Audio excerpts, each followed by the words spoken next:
Hello everyone, we are Team 5 and today we'll be giving you a tutorial on the density sculpting and filtering wizards available for use with the PyMOL software. We're going to start by giving you a brief introduction for each of the wizards, then we're going to delve deeper into each of them by providing a tutorial and an example. The first wizard that we'll be talking about is the density wizard. So this wizard allows you to view the electron density map of a protein at a residue level. And basically, this allows you to zoom into a specific part of a protein or a specific molecule in the protein to get a better view of that molecule's or residue's electron density map. And then it also allows you to compare the electron density maps of single residues in different molecules within the protein. And then we'll talk about the sculpting wizard. This wizard allows you to edit atoms and bonds in a protein in real time by dragging them and seeing how that affects the angles and distances as well as the sterics between the different atoms of the protein. And finally, we will talk about the filtering wizard, which allows you to sort through different conformations of proteins into and allows you to place them into different categories, which are the accepted, deferred, and rejected categories. And so this wizard is only useful for proteins that have different conformations, and those are usually going to be those that are derived via NMR spectroscopy. Hello, my name is Jared, and I will be giving a tutorial on how to use the density wizard in PyMOL. So first, we're going to load in our PDB file, and we will be using the PDB file for hemoglobin. We want to check off this electron density map and download that as well. So this is our hemoglobin molecule. I'm particularly interested in the heme molecule, so let's select that. And we will call it heme. This is the heme residue. We will hide everything else, show it as some sticks, and this is what we're interested in. Okay, so we've selected our residue. We will now go to wizard, open our density wizard. It opens up this little density wizard interface on the right here. And so update map, so we can add in multiple electron density maps if we loaded them in. We can zoom in centered on our specific residue. We can go to next and previous residues in the overall molecule, but we're not interested in that. We're just interested in the heme. And we probably want to lower the radius so that we're looking specifically at the model. And we're interested particularly in the sigma value. So map 1, this is just talking about our specific electron density map, which we loaded in. And if we change this sigma to a higher value, it will only show the area affected by higher electron densities. So as we see, the iron molecule in the middle here is being shown because it has a high atomic number compared to these, I think they're nitrogen molecules and carbon molecules surrounding it. So let's go ahead and bring back the rest of the molecule. We'll show it as a bunch of sticks. And we can look at this track and zoom feature. If you have track and zoom selected, when you go through these residues, you'll follow it like this, stay zoomed in. Track and center, it doesn't always zoom in. It can stay out like this. And then these other options don't follow the molecule whenever you go through the residues. So that is how you use the density wizard interface in PyMOL. Thank you very much.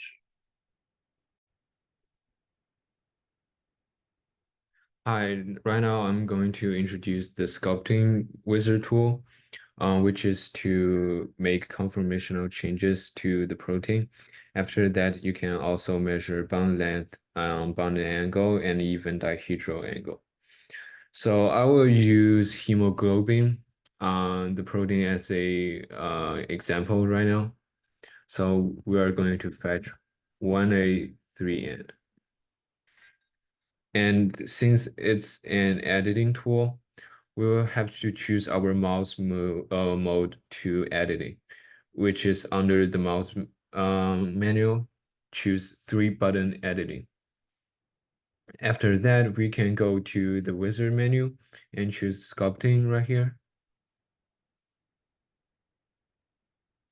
You can choose whatever residue you want. Just click in any atom like this, and this will display 3 different regions. The green one would be the region you can make conformational changes, and the cyan region is fixed under the context, and the gray region would be excluded from this context. Uh, Please note that under the sculpting right here, at the right bottom corner, you have to choose selection mode to residue shells instead of one residue, because one residue, you will be fixing one residue and the radius would be also one residue. However, we want residue shells instead. There are also radius and cushion features. Radius basically change your range of the green area. For example, if you change it to 4, you can see it's smaller. However, I'm gonna use 8 as an example right here. And the cushion would be the range of the cyan region. For example, if you change to 2, it would be only fixed to a very small range of region. I'm gonna use 12 as an example right here. Now we can make conformational changes to the protein. I believe on Windows it would be Control plus left click, and you can drag through the protein. And on Mac it would be Command plus left click, like this. You can do whatever you want. And when you see those red cylinders, this means steric hindrance, which is not favored. However, if you release your mouse, it would be automatically released to a calculated shape or a structure that is favored sterically, so you don't have to worry about this. Basically, you can drag around to see how the protein can make steric hindrance and what position or structure it is favored. After that, we can also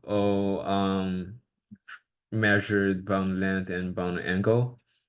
At the right upper corner, you can see there's a sculpting wizard free, which is automatically generated after you use the tool. We are going to choose show as sticks, because this allows you to choose individual atoms, and you can take a look at the structure like this. So for example, if you click on this atom and this atom, so you choose these 2 atoms, it gives you a bond length 1.4. And if you choose 3 atoms, it gives you the angle between them, like which is 108.6 degrees. After that, if you choose 3, it will get if you choose 4 of those atoms, you can get a dihedral angle. So this is a very powerful tool to use.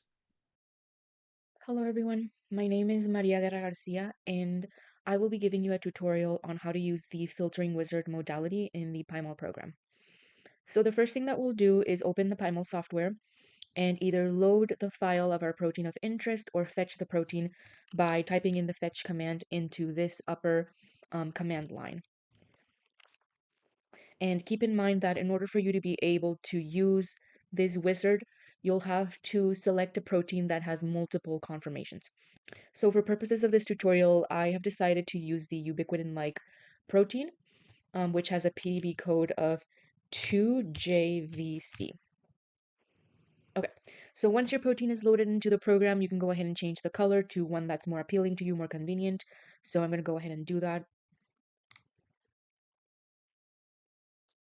Okay, and when your protein is loaded, you'll notice over here in the object panel, you'll see that the first conformation is currently being displayed here in the display panel out of 10 total conformations available for this specific protein. So to access the filter wizard, you'll click on the wizard menu up here and click on filter. Okay, so the filtering wizard tool will appear on the right hand side right below the object panel. It's this right here. So the first thing that we're going to do is we're going to toggle through the different conformations of this protein by clicking on these two buttons, the forward and backwards button. So this is conformation 1, conformation 2, 3, 4, and so on. As you toggle through the different conformations, you can categorize each conformation into different categories, which are the accepted, rejected, and deferred categories. And for purposes of this tutorial, I'm going to be using the measurement wizard to look at the length between these two atoms, and I'm going to then filter the conformation based on the length between these two atoms. So to do this, I'm going to go over to the wizard menu and click on the measurement wizard, and then I'm going to click on the first atom, which is this one, and the second atom. And that's going to give me the length between both atoms in angstroms. This number right here is a little small, so I'm going to increase its size by typing the set label underscore size 40 command into the command line and press enter, and that increases the size. Now that I'm done with the measurement tool, I'm going to go back to the wizard menu and go back to the filter wizard. As you can see, each conformation has its own measurement. So if you look at the document that we provided, I decided to categorize these conformations based on the measurement. So this is conformation 1. So this one I will be rejecting. This one deferring, rejecting, accepting, defer, and reject. Or reject, and this one reject. As I'm categorizing these different conformations, you can see that in this panel up here, it's going to list the number of accepted, rejected, and deferred conformations, as well as the conformations that haven't been classified. So now that we filter all of the conformations, we can browse the respective categories by clicking on the browse button and selecting the conformations that you want to, or the category that you want to search. So for example, here we'll look at the browse accepted category. So I'll click on this one, and then I'm able to toggle through the different accepted conformations, which is 3 of them. Once you're done filtering all of your conformations and browsing them, you have the option of creating a filtered object for each of the different categories that you used by clicking on the filtered object button here. And you can create a filtered object for each of the categories. So I'll be creating one for the accepted category. You can further filter and further analyze that specific category. If you want to save the results of your filtering, you can click on this button. This saves a text file in your computer that shows the results of the filtering. It saves it into a specific folder in your computer. If you don't know where the file was saved, you can type it into the search bar of your computer so that you can find it. So 2JVC, so that's this file right here. And that opens up this file. You can click on this button to exit out of the wizard tool. So one of the challenges with the filter wizard is that it's a bit difficult to analyze each single conformation of a protein within the filtering wizard tool. But there are 2 specific commands that were added to help with analyzing each individual conformation. The first command is the split states command. And so this command allows you to split a protein into multiple objects corresponding to that protein's conformations. So the syntax for the command is split underscore states followed by the object that you want to split. So in this case, that object is 2JVC. So that's what I'm going to type in and click on enter. And that is going to create 10 different objects for each of the 10 different conformations of this protein. And you can toggle through them. The next command is the joint states command. And this allows you to merge two different objects together based on specific criteria. And the next example will delve deeper into how to use the criteria and how your use of that functionality can be more efficient and effective. Hi everyone, my name is Judy Zheng and I will talk about the example of filter wizard.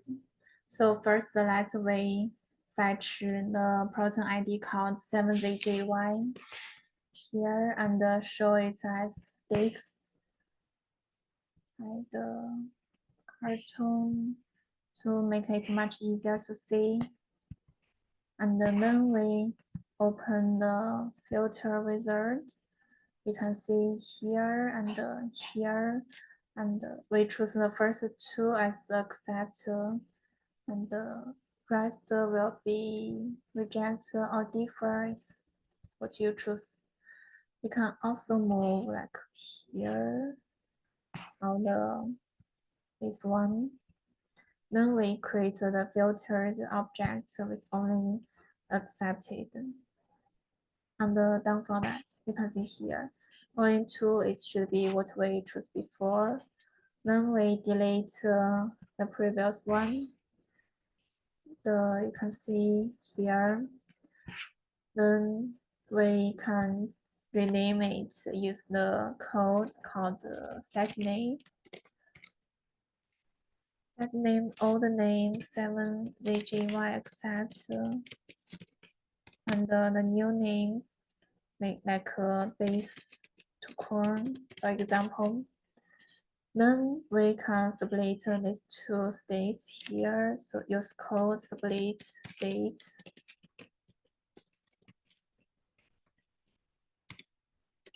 Base to corn here.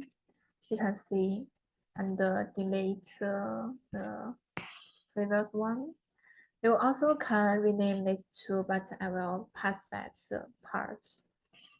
And then we will display the sequence here and open the wizard. The mutagenous protein here. So like when you choose one, you can see it's in here and the name is ERG34. Also for the first one, it's GL117. And on the right, you can change. You can choose what you want to mutant to, like GLN. Mutant to GLN, mutation will be 7.6%. So this percentage is the prediction of the effects of the ongoing mutation operation on the structure stability of the protein. And the higher of the percentage, it will be more unstable for that. Like PHE will be 47%. That we apply this mutant to PHE and also the second one and down for that. Then we highlight these two. You can see here is these two. And as the last, we use the code to merge the two conformations into one object. Use the code join states. The objects 1, base 2, corn, and the object 2, base 2, corn. So it will like merge into the first object. And the integer we will choose the -2 because we match the original by sequence contrast. There are also another choice like -1 or 0. And then we delete the second one because they already in the first one.